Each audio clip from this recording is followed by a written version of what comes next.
A healing journey igniting transformation. How have you transformed over time? Do you know why you're here on Earth and what you're here to do? We're going to discuss that and more with the wonderful Andrew Genovese today. Stay tuned. You got to accentuate the positive. Wow, I feel good. A little bit of feel good goes a long way. You're listening to Karen Swain, teacher of deliberate creation, accentuating the positive, showing you a way to a better life. Accentuating the positive, it's not just fad, it's sanity. Who in their right mind would accentuate anything else? Clap along if you feel like that's what you want to do.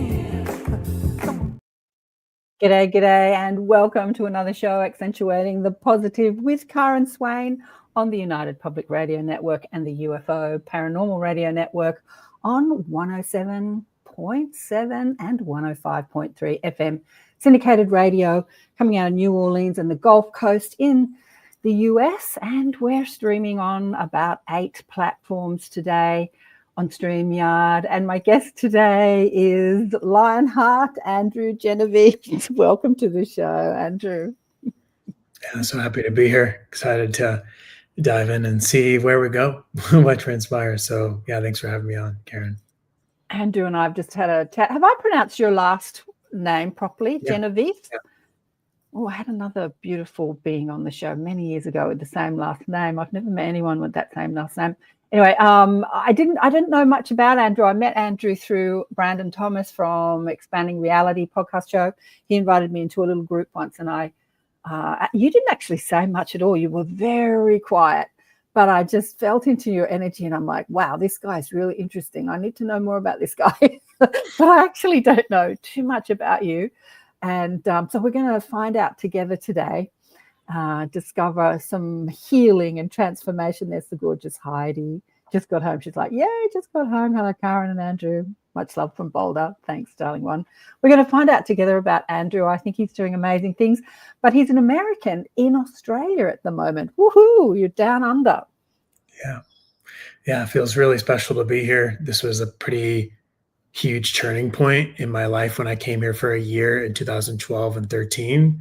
Oh, wow. So, yeah, my dad had just passed 6 months before, and I was 24, and yeah, came here to go explore the world and go explore a land, totally opposite to the land that I came in on, which was the United States. So, yeah. Which part were you born? Which part did you grow up in the States?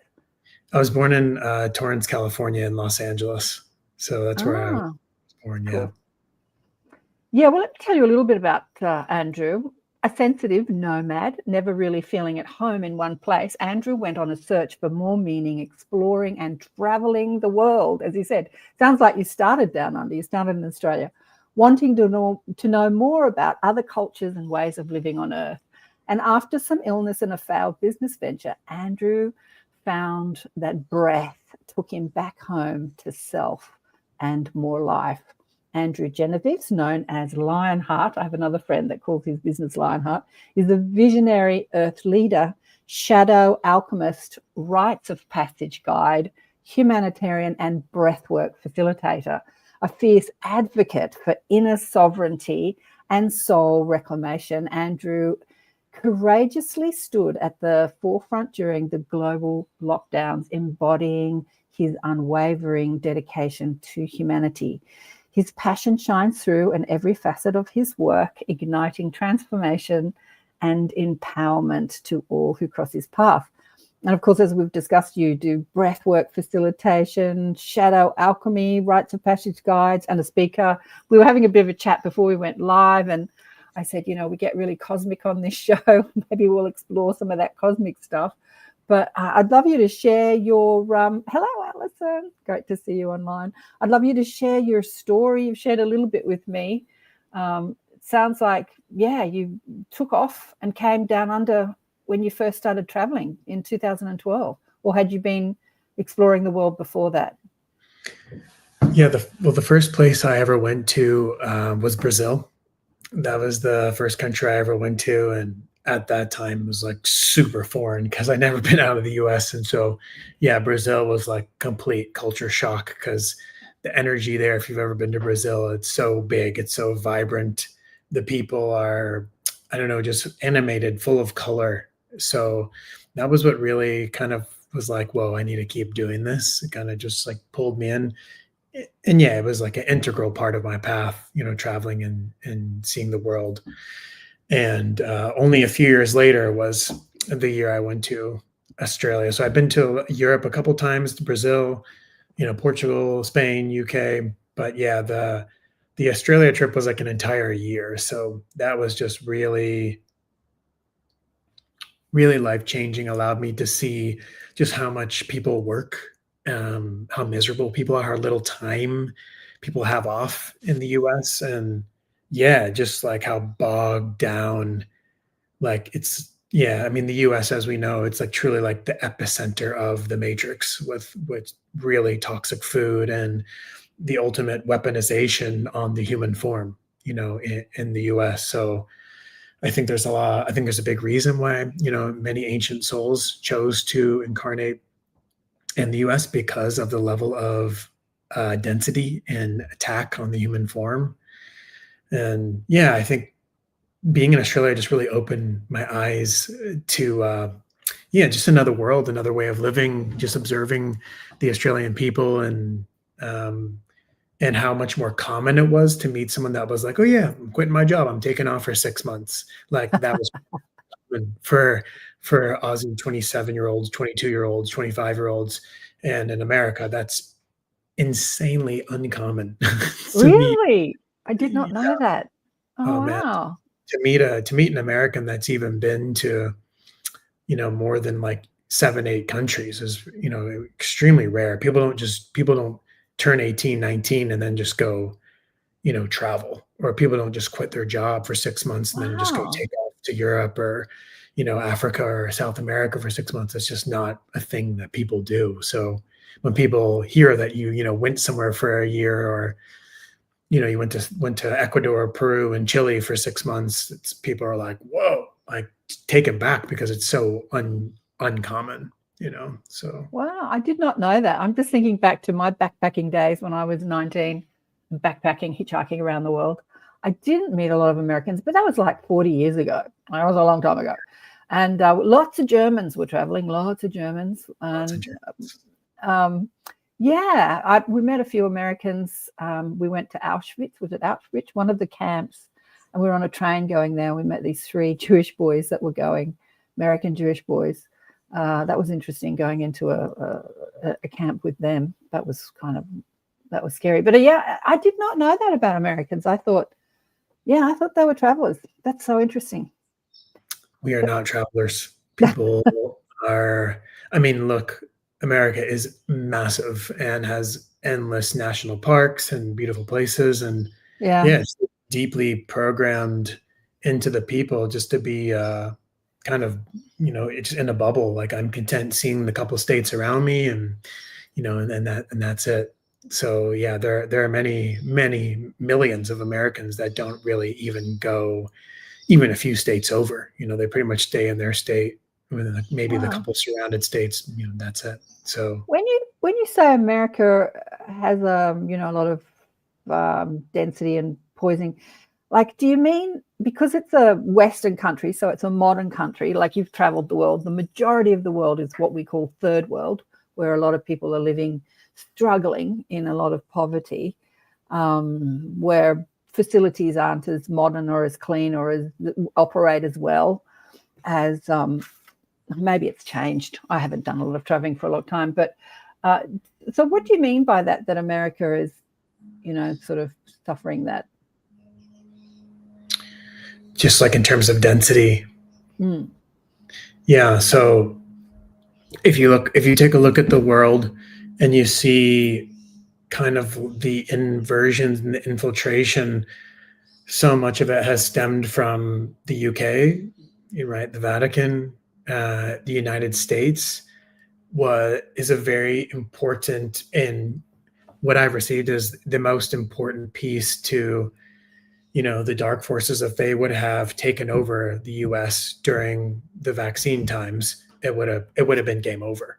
This land is super, super, super important for the planet's ascension. And so, like, if we're going just down the rabbit hole of just like Coca-Cola and Pepsi and McDonald's and Burger King and Wendy's and the fast food chains that keep people poisoned and their third eye completely calcified, the level of infiltration that's happened on the waters of what water people have access to on a mass scale, like out of the tap, the most messed up water you'll find in the world is literally right here in the US, with tons of pharmaceutical drugs and Viagra and so much chemicals that literally are designed to, decalcify the pineal gland.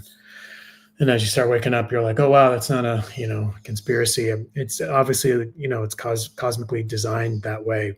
So just the level of attack and the pushing out from this unit that deeply desires to devour and enslave and control and manipulate, like that largest hub of the moving of money, which behind every bit of control is money, is connected to money, which is why many in the spiritual community have had to break through so much programming around money being bad or negative, which is totally not true, because we need money in the hands of amazing people who are leading from truth and from their heart. And so, yeah, it's the level of density that is here.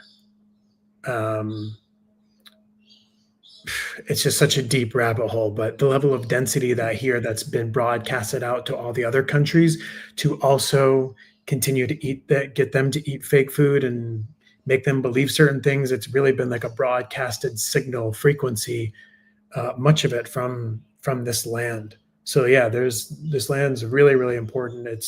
And there's a lot of things that, we don't even know of our ancient history that's happened here. So yeah, look, like if you go to Georgia, New Orleans, if you go to Louisiana, Kentucky, West Virginia, you're talking 35% of the population is diabetic or pre-diabetic. That's how unhealthy people are, in this region of the United States. And so when you're that unhealthy and you're that overweight, well, yeah, you're going to be deeply disconnected to God, to the divine, and to your true nature, So just the level of attack on the human form it's on a whole nother level than. So do you think it's like more than like third world countries? Like, I shouldn't call them third world countries, but, a lot of Asia and big parts of India and, I don't know, maybe Russia and places like that. Yeah. So here's the thing. Okay. So the distortion of let's take Africa. Let's take Congo. Africa. Mm-hmm. Congo is one of the richest lands in the world. So rich in gold and in diamonds, yet somehow they've been living in genocide for the last 25 years, and they're one of the poorest countries in the world. This is the inversion of the dark forces to make these people living in constant fear and anxiety and struggle and just this misery programming. The US is the illusion of freedom, of what people think is like free. They don't know how enslaved they actually are through falling asleep on the subway in New York City and then going to another job to work all night and punch another clock just to be able to live and pay rent and pay the bills while they're barely getting by. That is slavery. People just don't know that they're being enslaved. So it's a level of darkness that is completely different, that goes under the nose of more than half the population in the United States. So they're just different types of inversions, depending on what part of the world you're in. So how do you see that that's different in Australia? Wouldn't that be sort of somewhat similar in Australia? What do you see?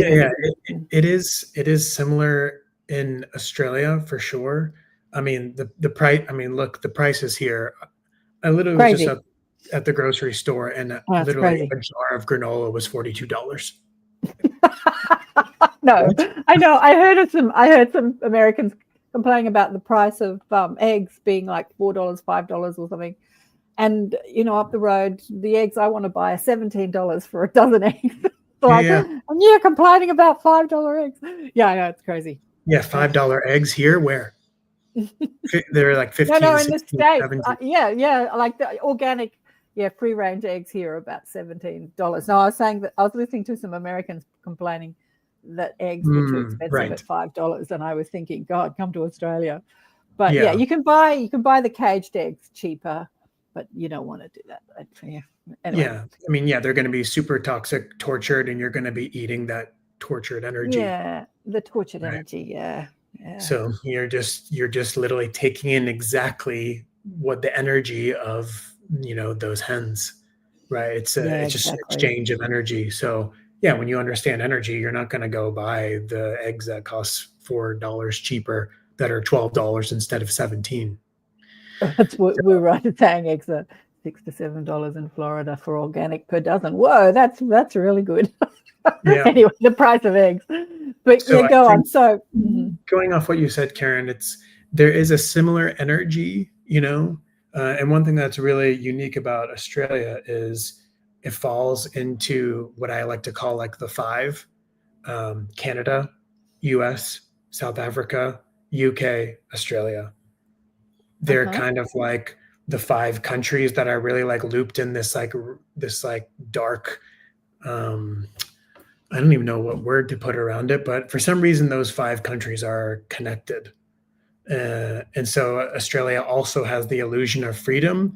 And at the same time, someone can make really great wages, working in the mines. Not to say that that's a good life, because it's not, nor is it supporting a good thing.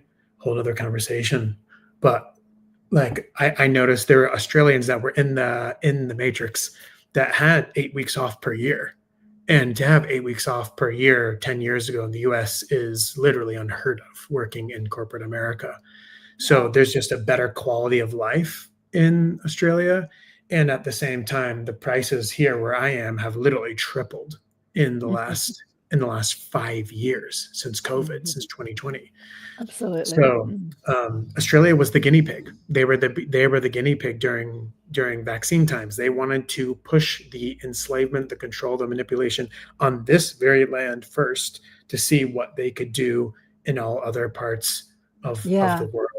So because we're a smaller population, so it's a kind of a little bit easier to like experiment with our population. To tell you the truth, Andrew, I was shocked and amazed at how many people just didn't want to know about the mainstream narrative during COVID. I never protest. It's not in my energy or teaching to protest, to resist anything, to push against. But I had to go out and see who these people were. Like, why are you protesting? It was hundreds of thousands of people out on the street protesting, and I was like amazed that they were doing it. And not just following the line. Like, what do you believe? Why are you doing this? And it was amazing. It was amazing. We're right, it's still on the price of eggs here. Leslie, 3 weeks off. What's she saying here? 3 weeks off in the US is frowned upon. Hard to get permission for. Leslie's saying, wow. Yeah. I mean, it's literally like your employer's like, wow, you're not a very hard worker. Like, do you really need 3 weeks off? That's kind of a lot. Like, that is a slave. That there's no other, that's a slave. Someone who literally has 2 weeks off a year. Like, where does that, for example, the father even get to ever know his family, get to know his children, get to spend intimate time? Because on the weekend he's doing yard work, he's getting things done, he's preparing for Monday. It's like it's really wild that majority of the planet think that that's a normal way to live, when it couldn't be further from the truth, further just disconnected to how we're really meant to be living, which is connected to nature, connected to the waters, connected to the sun, waking up every day slowly. And then everything we do is an energetic exchange, with the great mother and with the earth and with our community, with our tribe, and having the opportunity to move shame and guilt and sadness and grief, and process when, someone's grandma in the tribe, does pass, and having that space to just feel.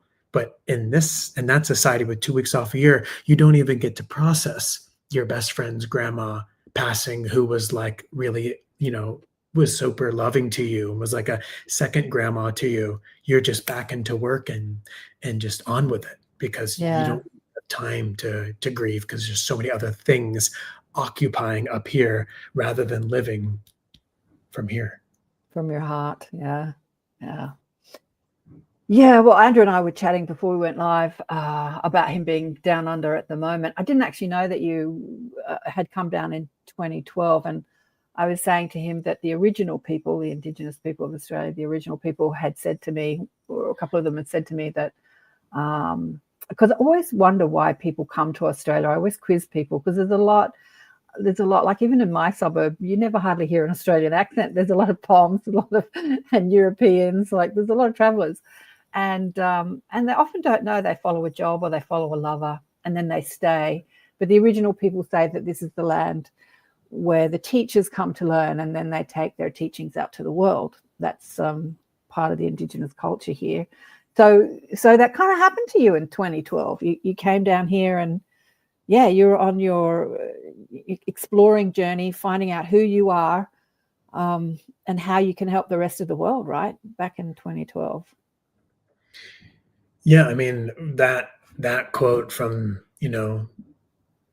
the original people, the Aboriginals, like that's pretty coherent with my journey, which was, Wow.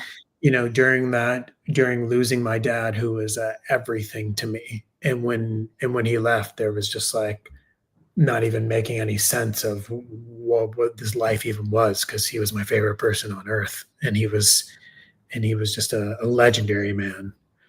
So what did he die of? How old was he, and what did he die of?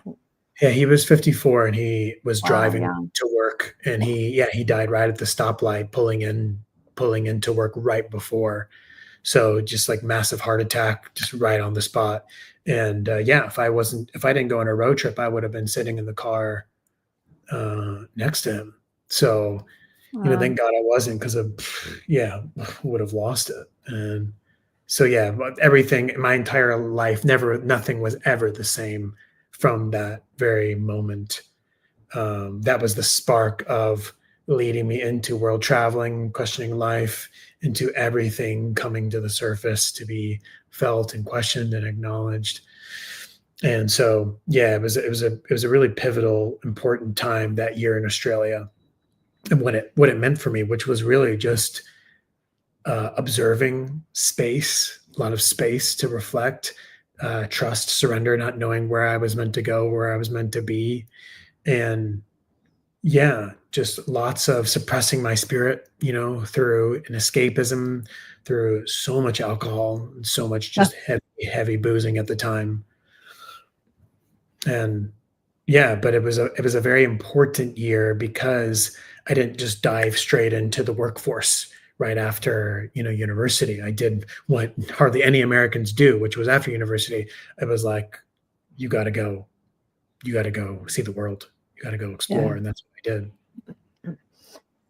Wow, I didn't know that about your dad. He was killed suddenly. So I put out a book called Awakened by Death, because the death experience, like for me, can be such an awakening. It really shakes you up, makes you question who you are, what you're doing here. Yeah, it makes you ask a lot of questions that maybe you weren't asking before a death like that happened. So it sounds like that happened to you, Andrew.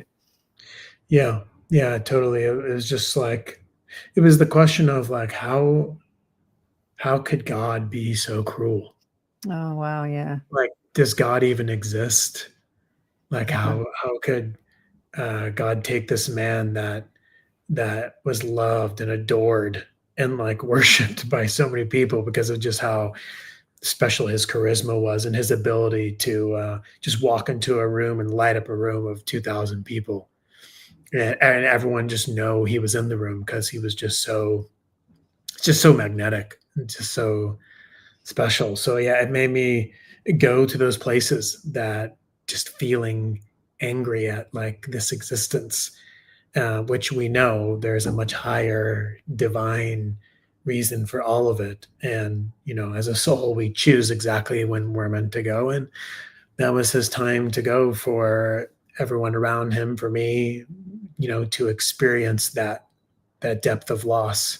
And as a soul, obviously I chose to, go through that, of losing the person who was literally my number one, who meant the most to me. And many of us will choose that, just the heaviest, the things that many of the ancient souls have chose to go through in this lifetime. I mean, it's really almost incomprehensible for some of us that have just chose a level of just heaviness and darkness, and just walking in the trenches for so many years, that would have broken many. But because of the strength within the soul, it's not mind, it's not ego, it's the soul. It's for growth, it's for evolution, it's for the lessons, it's for experience. Absolutely. So Woo Rider says here, I haven't seen my dad since 2015, and he has yet to see my son and daughter. Crazy how life happens. Yeah. So what do you want to say to Woo Rider about that, Andrew? Yeah, I mean, look, like I had a friend that was, just so deeply devastated that, like she couldn't see like her son, because like a certain image of what he feels, she is, or that, based on her old stories and old trauma and old wounding. But obviously, as we continue to awaken, there's no resentment, there's no hatred. There's just a deep understanding of like coming from a complete zoom out lens of being able to see God's incredible divine perfection of the cosmic actor role that they played, that you chose them to play in your journey. And so thus, when you get to that place, and, some people do take a long time to get there, and that's okay, because there is so much bitterness and resentment and anger towards them. And then you realize, oh, wow, they never took anything from me. They never did anything to me. I chose that perfectly. And I now can have gratitude for them and the role that they played for me to be able to come closer to my heart, and come closer to God, and come closer to, why I came here. So you just see them beyond, you just see them from a lens of compassion and empathy and just love. And like I said, it sometimes could take, because it's not to spiritual bypass, the hurt or the trauma that they did cause you. It's not to bypass it, but you get to sit with it and feel it, and eventually come to that place that, right, we are in this just cosmic game, and we chose it all. We chose it all. Yeah, for many, it's hard to understand that you choose the traumas that you go through. A lot of people push back against that. I've been saying that for years. A lot of people push back against that. But yeah, if you see this world as a cosmic play, like you said, and you're an actor on the stage. I remember when I was in my early 40s, I was sitting up in bed thinking about this, and Dad had beaten me up as a child and put me in hospital. I had all this horrible stuff that went on. And instead of, wanting to carry that resentment and not speaking to them, I decided to, in my mind, give out Academy Awards to best actors. Like if you see a movie, and this is how I thought about it, if you see Dustin Hoffman in a Rain Man, he's playing a role. And because he's so different to who he really is, they give him an Academy Award because his acting was so amazing, right? So if we all come from love, and then somebody brutally beats you and you don't see that love in that person that's traumatized you, then obviously they've been a really great actor. So give them an Academy Award. So that's what I did to clear up all that. Because, the resentment we carry around doesn't hurt them. It only hurts us. Yeah. So I don't know, Woo Rider, I'd love to hear more of your story of maybe reaching out to your dad. You don't have to include him in your life if that's something that doesn't feel, but just reaching out and maybe introducing him to your son and daughter. That would be pretty amazing. Love to hear that happen. Yeah. What do you say, Andrew? Yeah.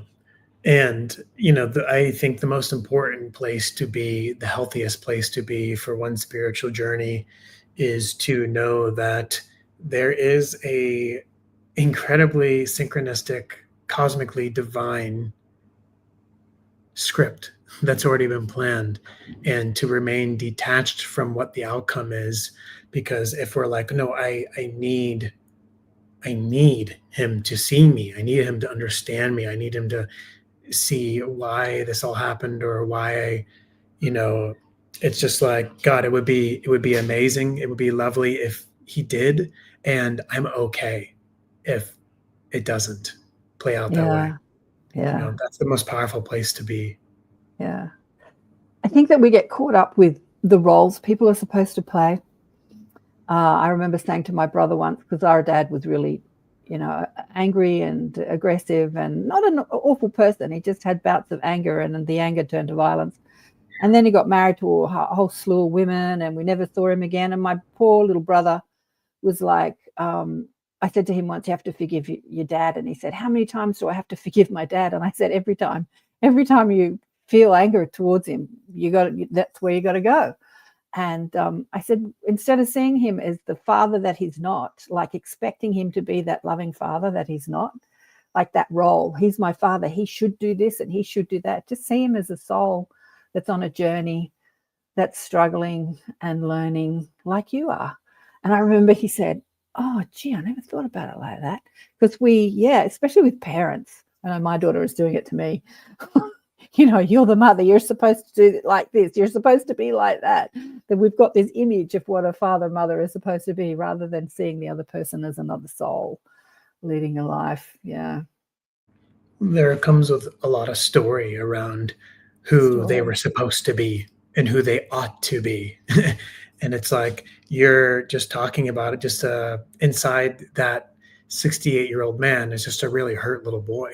Right. That was never loved himself, that was never supported, that was never seen, that was never held, that was never told, hey, it's okay. You can feel that, you can be here. And so there came that then just passed on ancestral wounding down the line again. Exactly. And again. Yeah, exactly.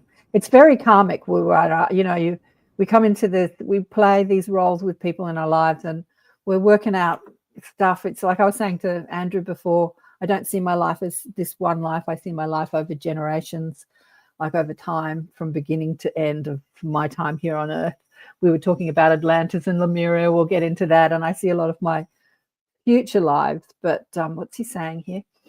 Great times we had growing up, people in general. Sorry, no, this one first. Sorry, he's writing a lot here. It definitely hurts when we had a pretty good relationship as I was growing up, fishing, the ocean sports, good times. It's just sad how some people hold on to resentment for so long instead of focusing on, that's right, great times, the great times we had growing up with people, and especially during these times, flock towards negativity and negative vibes and drama. Yeah, we can sort of blame others, I think, for the non-communication, but it takes one person to break that, right, Andrew? It takes one person to sort of, you can say he's holding resentment, but if he's never met your son and daughter, it takes you to break that cycle, don't you think? Yeah, generally, if you're listening to the show, you are the leader. You Right. are the one who is here to pave the path for what empathy looks like, for what compassion looks like, and what a heart-led leader looks like. Not them, right? So you carry the wisdom and the knowing and the humility to be able to do that. So it's like, yeah, when you can see them, like, and especially for yourself, that you were hurt at the time, maybe, or maybe that wasn't the case. Maybe you were deeply awake and literally it was just one giant projection. Even then, it doesn't matter. It's just a full return to the heart, and not telling, but inviting. The invitation of, hey, if you're open one day, I would love to just have a really beautiful heart to heart. No one's wrong, no one's right. Just a open dialogue, communication, like, what do you think? And then losing attachment to whether or not they're open to that or not, and giving divine timing to it, meaning maybe they're open to it literally in days from now, and maybe they never will be. Yeah. And truth be told, you all, many of our family members will not be awakening in this lifetime. Yeah.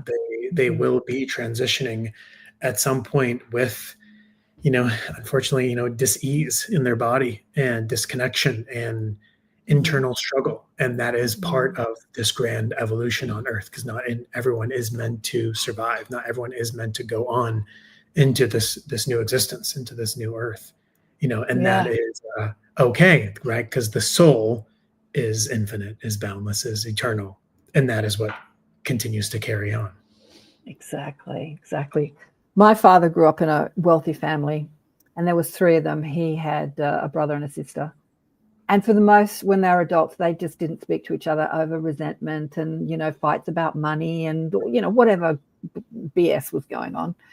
I remember my father didn't speak to his brother for about 30 years, and he was in hospital because he had health problems, and his brother had health problems, and they met in hospital just before his brother died. He got to speak to him before his brother died after 30 years.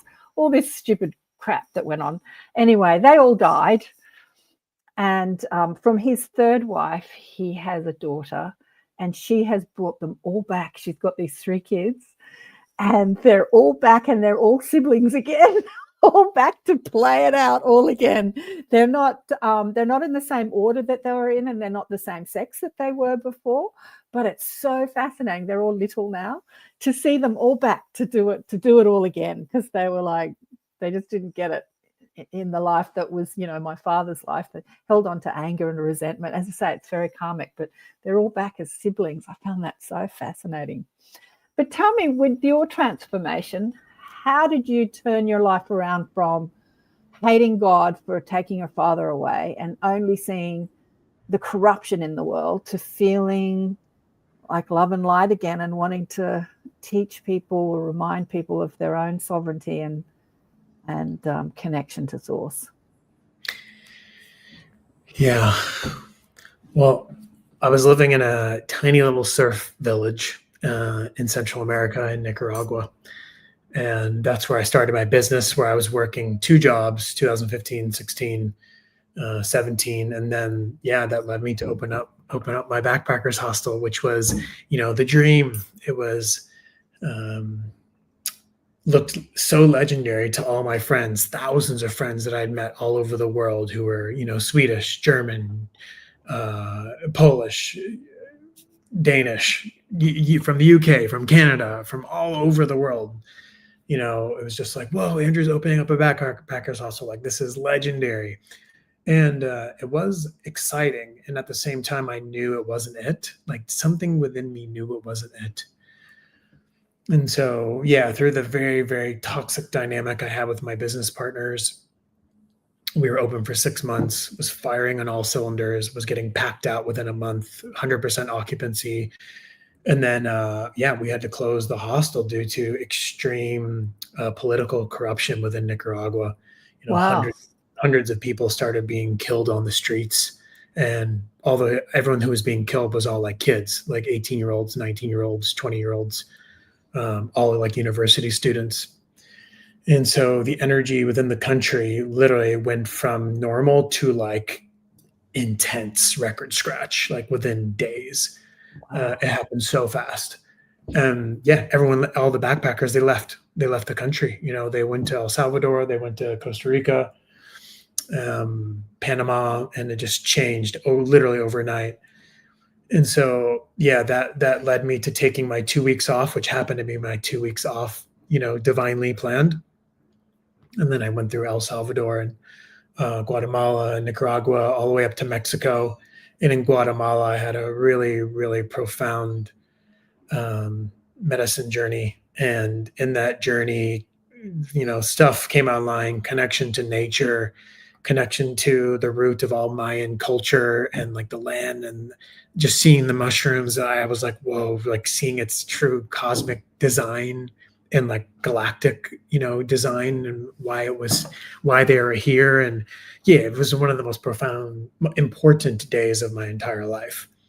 And that day, it was like, you need to go to New York City. You have to go to New York City. And that's where my entire family is from. Is both my parents are from New York. So it was like, all right, going from a surf village to one of the most dense places on earth. So yeah, I had no money. I had like literally like $800. I had nowhere to live. My whole life was in Nicaragua. Had no idea what I was going to do. Didn't have a single clue. And I called my aunt and uncle, and they were like, I was like, hey, it's really bad down here. I don't know where I'm going to go. They're like, just come, just get here, come here, and we'll see you soon. And so yeah, I arrived in New York, got a job right away, bartending at the time, and literally within the very first week, started losing motor function in both of my hands and arms, and to the point where when I would grab a glass, like just a coffee mug, it was just like this electricity going into both my hands and arms. So because it was in my hands and arms, there wasn't a second of the day where I wasn't reminded of it, because anything I did, I could feel the pain and how uncomfortable it was, like moving into all my fingers and hands. And I was like, wow, so am I like dying of some rare disease? Like what? I didn't have a clue what was going on with me because it was so bizarre. And in that time, I couldn't work. So the job I just got, I couldn't work. Luckily, within a few weeks, they transitioned me into another department where I could just kind of hang out. That was like a godsend of godsends. Being like a super corporate place, like they were so kind. So that truly was such a gift. And yeah, in that time, I started walking like 8, 9, 10, 12 miles a day around New York City, just contemplating life and what we were doing here and what the meaning of life was, why I was here, and people watching, and just going so deep down the rabbit hole. And yeah, I remember a day where I was just like in the utter misery and darkness I was in. I remember just looking at the Hudson River and literally just being like, I could just hurl my body in the river and just kill myself, float down the river, and just end it now. And at that point in time, I was just so sick of life and years and years of struggle I'd been through before that. And not having my dad during that super pivotal time. And it was so heavy. And yeah, it was really the breath that started to take me back home. Oh, so this was happening after you traveled. What year was this? Yeah, this was 2017 and 18 was the year that I opened up my backpackers hostel. Okay. And so this was 2018 when I left Nicaragua and I went to New York, and that's where everything like just unraveled. That's where everything unraveled. So the breath, how did you discover the breath? Did you go to a facilitator that taught you about it, or did it just happen spontaneously? Yeah, so it actually happened when I had that medicine journey. I came online, but I think there was a part of me that just didn't understand it or what to do with it. So I got to New York, and in my utter misery, I started just kind of like being really open to just all of a sudden just kind of like questioning, like, what about stillness or meditation or connection to the earth? And so there was one day where I was just sitting on the edge of my bed, and I just started just breathing.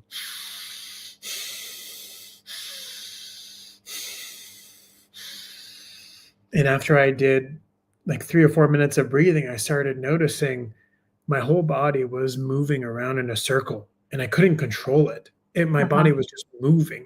And I was like, whoa, I've never experienced anything like this. What is this? What is happening? And I did it the next day, and I did it the next day.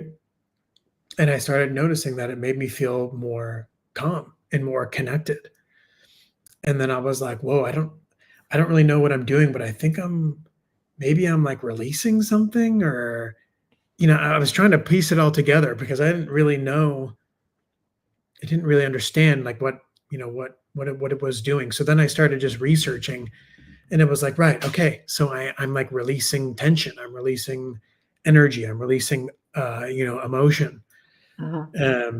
And I just kept doing it every day, and I was just noticing that it was helping. And as I started doing it every day for the next week or so, I just started just spending just so much time inward, and just like touching my arms and my body, and just like communicating with my body, and just kind of unknowingly just kind of doing somatic work and breath work, and yeah, just giving myself massage around just like my clavicle and shoulders. And yeah, that's when I started just getting deep into fasting. I shifted to an all plant-based diet, and I just started just being, my body wanted foods that were alive. It wanted just like organic oranges and celery juice. And so I started eating way less food, and I just kept doing like a 48-hour juice fast or a 72-hour water fast, a 4-day water fast. And I was just in deep experimentation. And yeah, it was exploring the breath, getting curious of the body. I was in New York for 4 months, and in September, I received at the very end of the month, you have to go back to California. You're going to do the rest of your healing there. And the woman that I was seeing at the time, very briefly, who played a very vital role, this beautiful little angelic woman who just came into my life for 2 months. And she was an acupuncturist, so she was, doing all these treatments on me, and she truly was an angel that just came into my field to, yeah, just to help me heal and help move energy and help remind me of who I was. And even she received in a journey, hey, just want to let you know, and I don't want to tell you this, but I think it's time for you to go back to California. I was like, whoa. I was like, I just received that. And yeah, it was crazy. So yeah, 3 weeks later, I bought my plane ticket, and I was flying back to Southern California to return to Orange County, and that's where I did the rest of my healing. And that's where I dove hours and out, like we're talking 5 to 10 hours every day, just in silence, breath work, reading book after book after book, and just becoming so fascinated by the human body and self-mastery and breath and meditation and the chakras and energy. And then, yeah, that was all in preparation to lead me on my 89-day initiation in 2019 in South India. So it was like that year, that whole year of 2018 to 2019 was just the deepest exploration of healing in the human body, and learning deep self-mastery on those topics. So you're in India.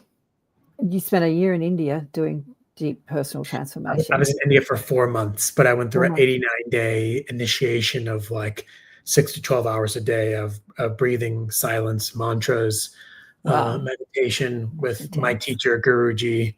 Yeah, he lived in a cave naked for many years. And it was me and him for 3 months. And I was living in a tribal village in South India, in Tamil Nadu. And yeah, he played one of the most important roles of this life, and literally mirroring back to me who I was and the leadership role that I was here to take. And before India, I didn't really know who the hell I was. I mean, I was understanding who I was leading up to India, but India was like lightning speed, 89 days of that amount of time in silence, and the activation of the land.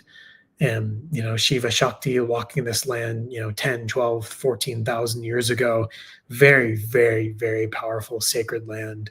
And so the combination of just being in Guruji's space, being in my own energy, being disconnected to, just like social media and internet, and just that amount of time that I was spending in stillness. I had gone to deep depths that year before, but this was just like a whole nother level of like devotion to God and to into self-discovery. And Devotion so, to self. Yeah. yeah, Heidi, Heidi says here, feeling your words, Andrew.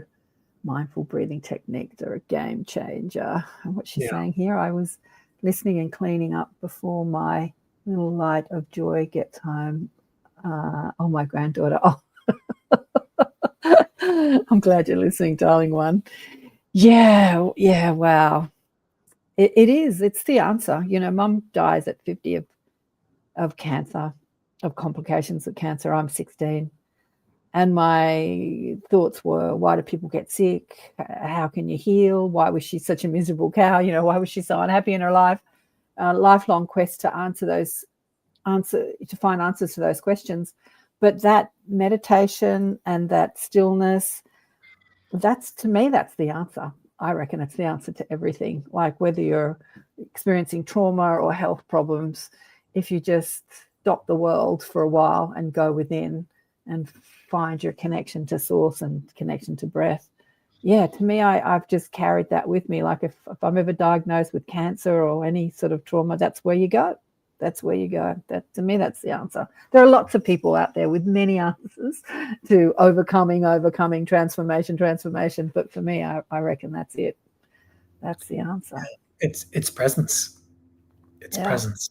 It's slowing down. It's stillness. It's the realization when you slow down of that one, I'm alive. And that's an incredible gift.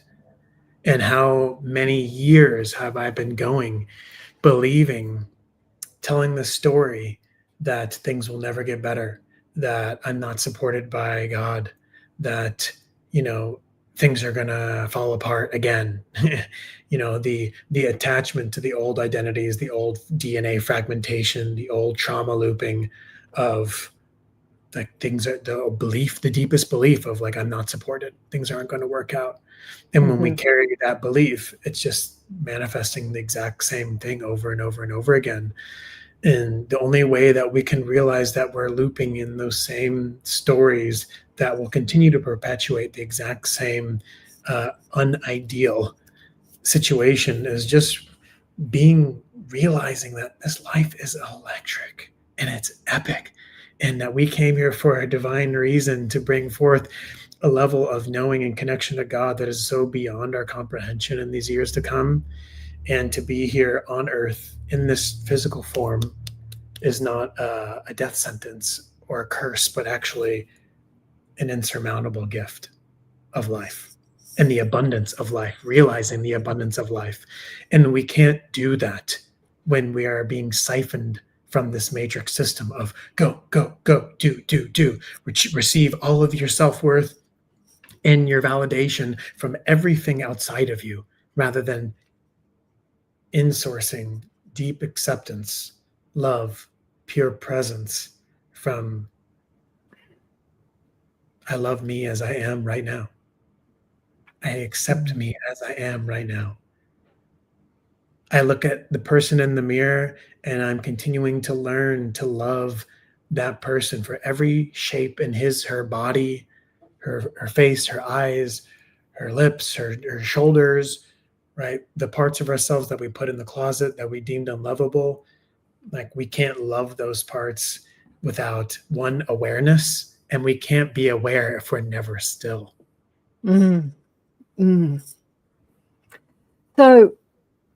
So you've done the deep dive in India, 19, and then, you know, beginning of 2020, the world changes. Like the world changes. So how did that transformation help you navigate like what went on in 2020 and beyond? You know, you say life is electric and it's a joy and blah, blah, blah. And so we started this conversation with, you know, we're living in times where we're slaves and everything's trying to poison us and there's so much corruption. Like, how do you feel electrified and on fire about life, not knowing that there's so much corruption and we're all, you know, everything's trying to poison us. Our water is poisoned, our food is poisoned. Because what I saw during 2020 was that a lot of people, they call it the awakening, woke up to the corruption They didn't wake up to the beauty within them. They woke up to the corruption, and they call themselves awake because they're seeing life with new eyes. But they're all in trauma because they've come to these truths. So how do you navigate feeling on fire and electric about life, knowing the truth of the corruption of the world? I love this question because this opens up a caveat that is really, really present for much of the world, as you pointed to, Karen. So when I went to India, December 2019, January 2020, February 2020, and then March 2020, mid-March, days before the lockdowns happened, I returned from South India back to the US. Right. Divine design, you better believe it. And I found out later on, after I got back from the US, that I was led to India to be prepared to become Lionheart, to be prepared to step into a leadership role and a voice that was ferociously loud during the times of the vaccine. And when I got back from India, I had, 800 followers on Instagram. And then as I started speaking my truth in March 2020, and then April, and then in May and June, by the time I was hitting June, it was like 3,000 followers, 4,000, 5,000, 8,000, 9,000, 12,000. And then before you know it, it was like 15,000 to 20,000 in literally like a week's time. I mean, there was just hundreds and hundreds of people coming onto my page literally every day. We're finding my videos about what was going on and what was to come. And before you know it, I'm at, 20, I literally went from 20,000 to 30,000, I think, in like, a span of like maybe 2.5, 3 weeks. And it was growing so fast. So you were speaking about, like, don't believe the narrative. It's not all truth, right? We can't say too much about it because we're on these platforms, but what you were saying, that people were wanting to hear what you had to say because they were waking up to something's not right here. I want to know what's going on. Is that what you're saying? Like there was just, because that's what I think happened during 2020. There was this mass awakening, but not necessarily awakening to the beauty of who we are, but awakening to the, like, something's not right here. There's something else going on. Is that what you're saying? These people were wanting to know that? Yeah, I think my messages and my videos were getting shared so rapidly because, put simply, people were looking for the truth. People wanted to know, is this just total BS? Because I feel something in my BS radar is flagging, is like blinking, it's going off. Yeah. And people were just thirsting for the truth. So I was interweaving, coming back to the self, coming back to the breath, coming back to presence, and also stating, don't believe this. Don't believe and I was just interweaving consciousness. Don't buy into the fear. Yeah. And just not giving in. And there's something way greater, and I kept painting the picture of what was to come, which was so magnificent and so beautiful. And I think with who I am and how long I have been preparing for this Earth mission as just an Earth ambassador, I was constantly dropping seedlings within people's consciousness of remembrance, of knowing that this is not a shit time. This is not a bad time. This is not a scary time. This is an amazing time. And it's time to get curious. It's time to get connected to God. And don't waste your time diving down endless rabbit holes of darkness and truth and trafficking. Right. Mm-hmm. Yes, seek information. That's okay. But don't give all of your time and energy to just going down the darkness. So this opens up to what you asked, Karen. How I led people and did my best to lead people to not just going down rabbit holes of truth was my own remembrance of that this time is prophetic. And we've been preparing for this time, lifetime after lifetime after lifetime, for the most exciting time in our planet's history. And so tune into that, focus on your mission, focus on becoming who you are, take aligned action, be brave, be bold, and know that there's people out there already that exist who you've signed soul contracts with that are ready to work with you. but they're ready for you to stop playing small and stop dimming your light and stop believing these stories that like, oh, what if, should I build a website? I don't know if it's time. I don't know if I want people to see me. I'm afraid. Just all the stories of like continuing to just like hide in the background was like kind of like this your guides just kind of pushing you like, hey, it's time to get out there. It's time to lead others and be the living embodiment of truth, of this new earth, ancient frequency. And so if you hadn't done the inner psychological work, the inner child work, the mother and father wounding, the shadow work, yes, you would see only the darkness in the world, because that is what the psyche does. It's very sneaky. It perceives the inner work that you have done as just a mere reflection inside of what's happening. So yes, you would only see darkness. If you have done the internal work and really been still, really sat with yourself, really loved yourself, really accepted yourself, whether that was on your own or you were like, all right, I want to call on a guide who can like help me move through some of this work. And many people even today are still continuing to self-sabotage, going to medicine journey after medicine journey after medicine journey after medicine journey, because they don't. And I don't have anything bad to say about plant medicine. I'm personally an advocate, yet I'm not an advocate for people spiritual bypassing and unconsciously going to these things outside of themselves over and over again, because unconsciously they're deeply afraid to just sit in their own fire. I totally agree with you about that too. I've asked my guides about plant medicine because I haven't taken it. And I said, should I take that? They said, do you want to take it? You can take it if you want to. But when I ask people about their journeys and they tell me what they experience on it, I say, welcome to my world. That just happens to me without the plant. Right. So, yeah. So, and that is the case for many of our, especially many of our ancient sisters that are here, or already have, that level of, claircognition and all the clairs online. So it's like, God, if I do that, it's just gonna I'm just gonna freaking short circuit. So, some people who already have that online, there wasn't really a need to have that journey with things like, ayahuasca or peyote or psilocybin or iboga. It just wasn't really necessary. They weren't guided to that. That wasn't part of their journey. It can be a great introduction to what's possible, but then I think you got to stop relying on it. I have a friend, beautiful friend, who said she'd done it like 30, 40 times. And I said, have you changed? And she said, oh, not much, but she kept relying on it, kept going back to it. But I have to do a station. I put a tea break. Hang on. We'll be back in a second. Where are we going? You're listening to ATP Media, Awakening and Expanding Consciousness with Karen Swain on the United Public Radio Network and the UFO Paranormal Radio Network on 107.7 FM and 105.3 FM, syndicated radio hitting about 120 countries and streaming on 8 platforms.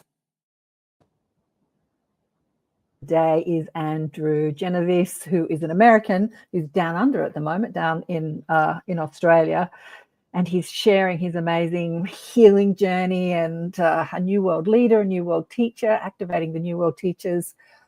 What you were saying about sharing your Instagram exploding and sharing with people, like not to be afraid during that time of 2020 and beyond and seeing the chaos happen, but see it as an exciting time because, this is the shift and stuff is happening for us, not to us. I don't know if you use those words. That's the same thing Charlie Kirk said. I love him or hate him. When he was assassinated a couple of weeks ago, I had no idea who his kid was, right? No idea. But when I started asking questions, he came to me with the most ecstatic energy, ecstatic, blissful excitement energy. He's just been assassinated and the world is mourning and talking about the horrors and the terrors of it. And he is so excited. And basically that was that message. Like he was excited because he said this incident is going to change people's lives all over the world. And he was just really excited that it happened. He said it was a soul contract. And so instead of getting sort of bogged down with the trauma and the wars and the distortion that we're seeing in this world, see it as, a lot of people are saying, like, see it as the last bastion of the dark rising before we come into the new world of more unity and light. And that's what that's really the message that you were sharing with people, right? Yeah, it was, I think many of, we've been preparing for this lifetime after lifetime, and some of our ancient family have been awake that there is a big shift coming. I mean, 25, 30, some even 40 years ago, Yeah, absolutely. Yeah. and some have been preparing for 100 this years time ago. for so many Yeah, decades, and we've been preparing for this time for thousands of years. absolutely. Yeah. Yeah. And remind you all that thousands of years in the grand scheme of evolution in the universe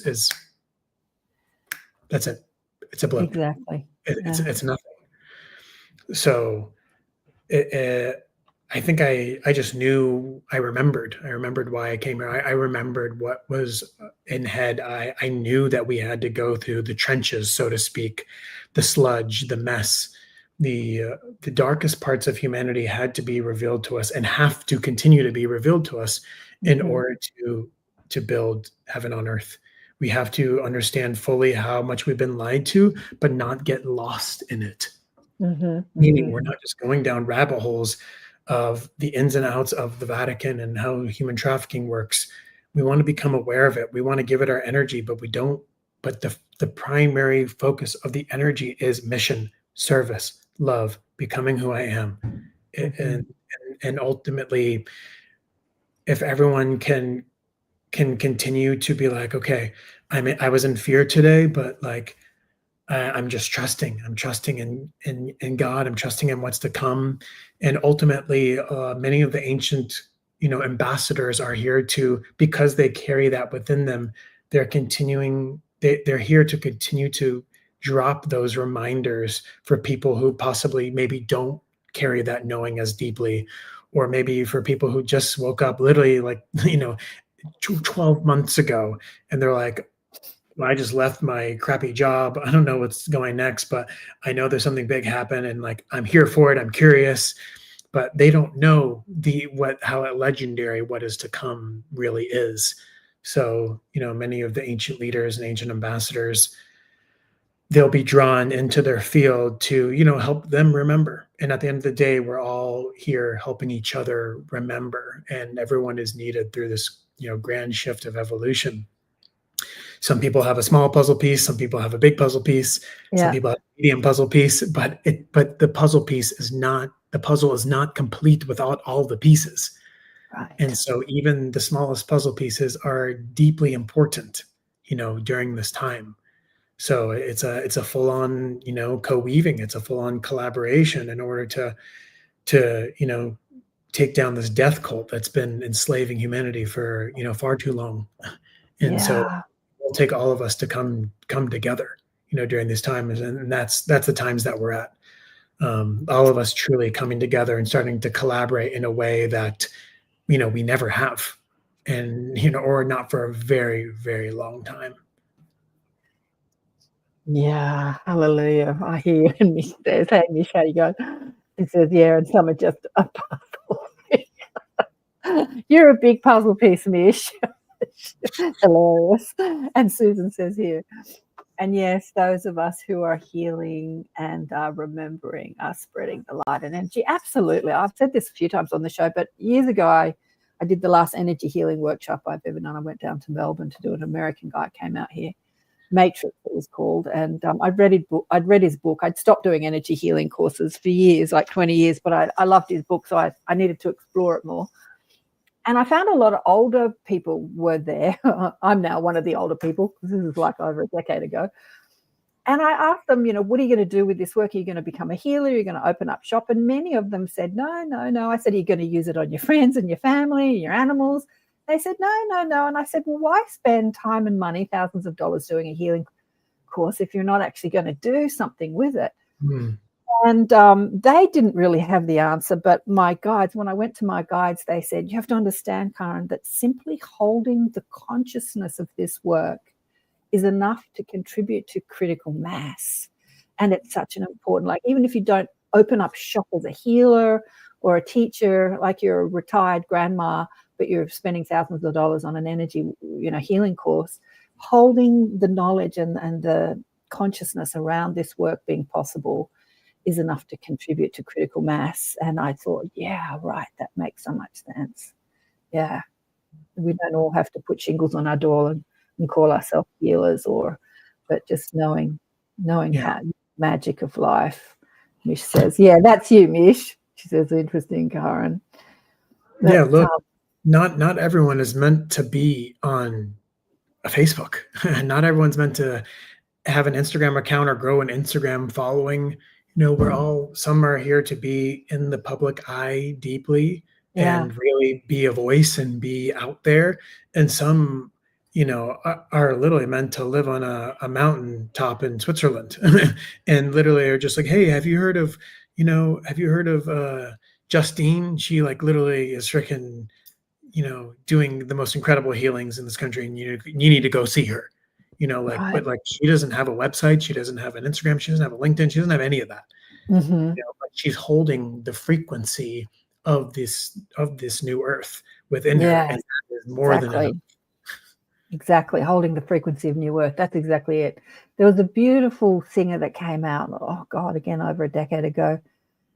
Tina, I can't remember her name, but she shared a story of going into the jungle somewhere in South America or somewhere and meeting these forest people that were completely off-grid, completely out of the sort of mainstream matrix. And they sort of spoke to the trees and spoke to the fairies and played music. And she said that she learned from them some sound energy healing that she incorporated into her music. She's a singer. And yeah, that's the same with them. And they held that energy. They held that energy of being completely one with nature and sound. And they were completely outside of the normal world. They just lived like that. It fascinated me. I'm sure I've not got all the details right, but she shared that story and I was like, wow, yeah, there are these people holding this frequency of the new earth, like you say, that we'll never hear about, we'll never know about, we'll never hear about, but they're doing an important job. Yeah, I mean, you better believe that, Let me ask you, sorry, Go ahead. No, I just want to, before we go, we've got about just under 20 minutes left. For people listening on radio, so Andrew Lionheart has very long, thick, luscious hair, all the way down to your waist practically, isn't it? Yeah. And I wanted to ask you about it because there's the story of Samson, Samson of Delilah, like he felt his strength from his long hair. And when they cut off his hair, he didn't have as much strength. Is there a reason that you keep your hair long? Yeah. So anytime I've ever thought about cutting it or joked around about cutting it, one of the big things is like over thousands of years of colonization, we believe that it's more masculine to have a short little haircut with short hair on the sides. And that's a distortion. That couldn't be further from the truth. All ancient men had long hair, and many of the ancient cultures put their hair in braids. Yeah. Like for example, in Avatar, right? They grab their hair and they connect it to the tree. They connect it to the horse to connect in. It's an antenna to God. Your hair is more than just your hair. It's an antenna to God. And so for me, if I were to cut my hair, it would just feel deeply not resonant at all. And because, where real men have long hair, period. Real men have long hair. So when was it? It was the 70s. I think I was a child. I was living with my dad. He was divorced from my mother, and in between wife number 1 and 2. And a young man came and stayed with us who had long hair. And Dad was arguing with this young man, like, cut your hair. Why have you got long hair? Cut your hair. And he took me, I'll never forget it. He took me to see Jesus Christ Superstar. And everyone had long hair. It was like in the time, must have been 70s where long hair was really in. Yeah. And there was just a lot of pushback against masculine men in those days, that long hair was not masculine. And but it's never really gone away. I think the 70s, like a lot of my friends' kids in their 30s now, are like sporting the 70s look, you know, they've got that whole 70s look going on. It's sort of all come back, which is kind of cool. Yeah. I mean, I'm very deeply connected to the Aboriginals, very deeply connected to the Native Americans. And when I put my hair in 2 braids, yeah, I can't explain what happens internally within me, but it just feels right. Like it just feels like it's how I meant to wear my hair. And I can't really explain it other than that, but it just feels right. And I have to say that long hair for women tends to be back in. I mean, the only reason I've got long hair is because I just can't be bothered cutting it. I'm going to the hairdresser. I just don't do hairdressers. And sometimes I have a bit of a hack at it myself. But I just noticed that among the younger, I often think to myself, am I too old to sport long hair? Because, you know, I'm in my 60s now and I'm thinking maybe I'm too old for the long hair thing. but a lot of young women like long hair. Everyone's got long hair. A lot of the young women have long hair. So hair is back. Hair. Hi, Sherry. How are you doing? What are you saying here, Mish? What are you saying about mullets? Yeah, mullets are back. My partner had a mullet. Love his long hair at the back. He cut it and I was sad. Now it's really short and he gets, what is he saying, grubs it longer. Anyway, but mullets are back. I'm amazed that mullets are back. Yeah. But where are we? What do you want to say before we go to people listening to this conversation about transformation? And I wanted to talk to you about the original people. Yeah. I mean, I'm really connected, not necessarily to the Australian original people, but to the American Indians. I've seen many of my lives as an American Indian. I've never seen one as an Australian original. But I've had Stephen and Eben Strong on the show, and Stephen Strong says, don't call them Aboriginals. And I said, why not, Stephen? And he said, well, if you think about it, ab means not, like abnormal. And so when they started calling them Aboriginals, it was actually saying that they're not the original people, the Aboriginals. Right. And I'm like, oh, wow, I never thought about it like that. Thank you, Stephen. So, yeah, I always try to call them the original people now instead of the Aboriginal peoples. But much of what you were talking about, that sort of corruption gets into the mind and we don't even see it. Like we don't even acknowledge it, that we're just speaking it. You're the only person other than a friend of mine who actually knows that. Well, Stephen, as I say, Stephen Strong, I'll introduce him to them. They do amazing work, Stephen and Eben Strong. A lot of It's basically calling them, and it's like, you know, shame on me knowing that, but being like, I don't know how else I can have people understand who I'm referring to. Right. Yeah. So it basically means the unoriginal. Not original people. Yeah. Like not true. So yeah, we got to come up with a name that identifies them correctly, you know, because well, original, Stephen calls them the original, and I've taken, you know, calling it the original, but also First Nation or Indigenous. But somebody said to me, well, if you're born in a country, you're Indigenous to the country. And I'm like, okay, but it all works. Yeah. Right. So First Nation. Yeah, that's what everyone refers, like the Native Americans, First Nation. So, all right, well, I learned something today. So we can also refer to the originals as First Nation. Yeah, absolutely. So it's great. Yeah, the people here, you know, what's happened to the original people here is, you know, it's same as all the other stories around the world, right? Colonization, suppression of who they were, shame of who they were. You know, alcohol came in, and it's going to be, you know, a lot of the really magical elders across this land. They're so deeply in tune with what's going on from an outside lens. You know, they know where we're going. They know what's about to happen. And to see, you know, all of the original people, the native people, to witness them and the beauty of what's to come as their people get to heal from so much brutality and colonization and get to merge again with us is going to be one of the most special, beautiful things. ever. And in Tibet, in the US, in Australia, across Europe, in Africa, it's truly going to be, the way that we're going to be coming together is going to be just so spectacular. Just what this next 48 months has, the level of transformation and alchemy and light information, consciousness that's going to be streaming through every part of life is just going to happen more fast than we can even imagine. So it's like the most important thing, and probably one of the main things I'd like to share with everyone, is just like really get so intentional with starting to prepare yourself in your nervous system to hold this level of love, to hold this level of prosperity, to hold this level of abundance, to hold this whole new architecture as we come together in community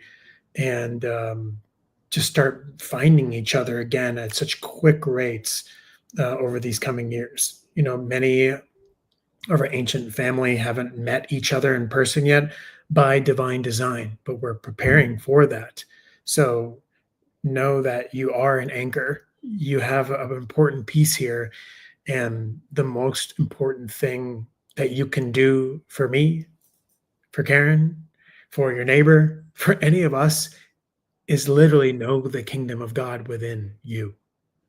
And that is the most radical protest that you can have during these times. It is literally just becoming more of who you are, more authenticity, more love, more excitement, more joy, more zest for life, to get up every day and be like, I'm ready to serve.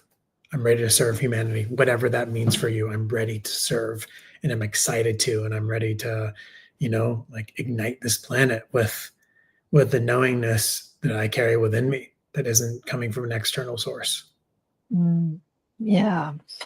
Such a powerful message, darling one, because I think the chaos that we've been experiencing is ramping up, and it's only going to get worse before it gets better. And just like, 2020 awakened so many people to start looking at life differently. Even this, assassination that we've been through, I say globally, even though it was an American thing. I don't know, were they talking much about it up there in Byron Bay, or did they all ignore it and say, oh, it's not happening to us? What was going on? Yeah, I mean, it's obviously going to be felt the most in the US where where it happened, and especially because Charlie Kirk was talking on tons of, hundreds and hundreds of US college campuses. But yeah, I heard some people talking about it, but it's definitely more like there's so many big events that have happened and going to continue to happen. Yeah. When something big like this happens, it's like, especially people who are just don't really know what's going on, it's just going to kind of be like, all right, that happened, and then moving on, because there's going to be so many events that are about to take place in these coming months.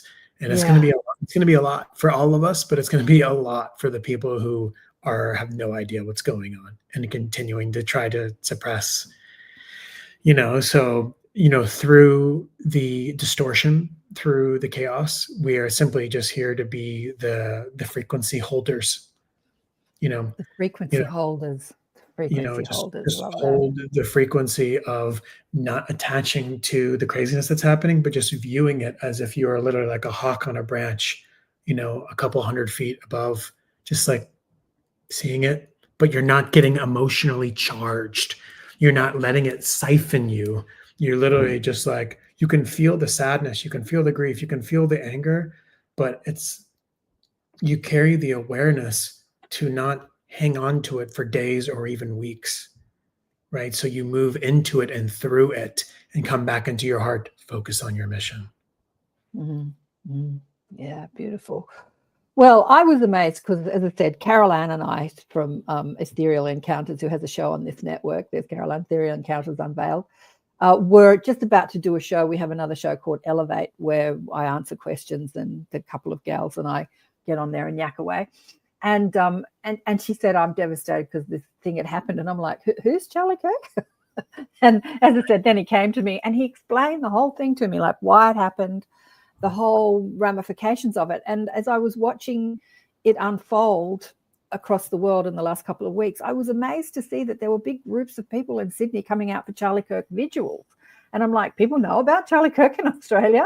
Yeah, he had all over the world, in Europe and all places. And I was just amazed at his reach, because before he got assassinated, I didn't even know who he was. Or I did, I'd heard about him, but I didn't really know who he was. So it has just like, it had a huge ramification across the world, which is something that he explained to me from spirit. And but it's not the end of all this.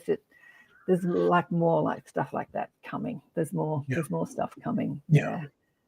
This last thing that wants to come through right now is just remember that every single thing that takes place in these coming months and these coming super, super pivotal next few years, it's only going to be a catalyst for further awakening on the planet. Exactly. Every single one of them. Exactly. Don't cling on to it. Come back into your heart and know that it's all happening perfect divine order. Exactly, darling one. Exactly. Oh, I honestly didn't know what we were going to chat about today. I knew it was going to be beautiful, though, because now, why isn't that happening? Hang on, I'm trying to share the screen. There we go. It is happening. Because I felt your energy and I could see who you were. Oh, I want to put it back on the screen. Here we go. There we go. Sorry, I'm just sharing. I'm sharing Andrew's website.